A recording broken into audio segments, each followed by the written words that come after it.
এইবার আসেন একটি গুরুত্বপূর্ণ বিষয়, যাদের মাথার চুল পড়ে যায় এরা যদি এই আমলটা করতে পারেন, আশা করা যায় আপনার মাথার চুল আর পড়বে না। আপনি হাতের উপরে তেল নিয়ে ওই তেলে ফুঁক দিয়ে কুরআনুল কারীমের এই পাওয়ারফুল আয়াতটি তেলাওয়াত করে যদি আপনি ফুঁক দিয়ে আপনার মাথায় নিতে পারেন, আশা করা যায় আপনার মাথার চুল পড়া বন্ধ হয়ে যাবে ইনশাআল্লাহ। কারণ এটা অনেক পরীক্ষিত একটি আমল, অনেকেই আমলটা করে ফল পেয়েছেন।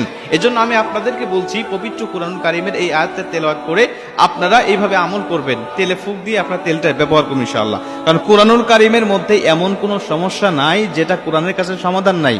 আপনার এমন কোনো সমস্যা নাই যেটা কোরআনের কাছে সমাধান নাই। কোরআনের কাছে আসবেন, কোরআন সমস্যার সমাধান দিয়ে দিবে। অনুনাজ্জিলু মিনাল কুরআনি মা হুয়া শিফাউ ওয়া রাহমাতুল লিল মুমিনিন।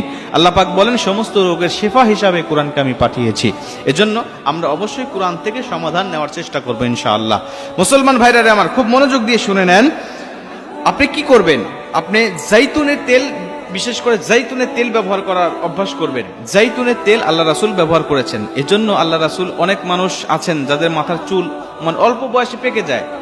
রাসূল সাল্লাল্লাহু আলাইহি ওয়াসাল্লাম হাদিস থেকে বোঝা যায় জাইতুনের তেল ব্যবহার করলে তার মাথার চুল সহজে পাকে না। আল্লাহ রাসূল জাইতুনের তেল ব্যবহার করতেন, তিনি খাইতেন, গায়ে হাত পায়ে তিনি মালিশ করতেন এই জাইতুনের তেল। এর অনেক উপকারিতা আছে, বলতে গেলে আলোচনা অনেক লম্বা হবে, সময় অল্প। আমি খুব মনোযোগ দিয়ে শোনেন, আমি অল্প সময় শেষ করে দিচ্ছি। জাইতুনের তেল আপনি বাজার থেকে ক্রয় করবেন। ক্রয় করে দুই ধরনের জাইতুনের তেল পাওয়া যায়, অলিভ অয়েল দুই ধরনের পাওয়া যায়। একটা হলো খাওয়ার জন্য, আর একটা হলো মাথায় দেওয়ার জন্য। যেটা মাথায় দেওয়ার জন্য, চুলে দেওয়ার জন্য, ওটা আপনি কিনবেন। কেনার পরে আপনি হাতের মধ্যে নিবেন।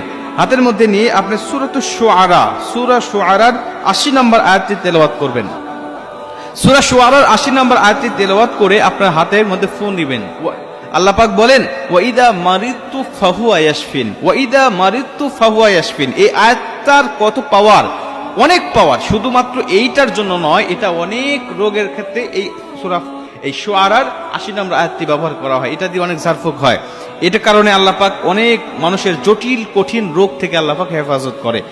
এই ওয়াইদা মারিতু ফাহুয়া ইয়াশফিন এই আয়াতটা তেলাওয়াত করে আপনি ফুঁক দিবেন। আপনি প্রথমে কয়েকবার দরুদ শরীফ পাঠ করে নেবেন। এরপরে আপনি ৭ বার এই আয়াতটি তেলাওয়াত করবেন। একবার পাঠ করবেন, একবার ফুঁক দিবেন, একবার পাঠ করবেন, আরেকবার ফুঁক দিবেন। এভাবে ৭ বার পাঠ করে ৭টা ফুঁক দিয়ে পরে আরেকবার দরুদ শরীফ পাঠ করে নেবেন। কমপক্ষে ৩ বার পড়লে ভালো হয়। দরুদ ইব্রাহিম পাঠ করে আপনি আপনার মাথার চুলে অথবা আপনার দাড়িতে আপনি এটা ব্যবহার করবেন। ঘষে ঘষে আপনি পুরা চুলের মধ্যে আপনি মেসেজ করে নেবেন।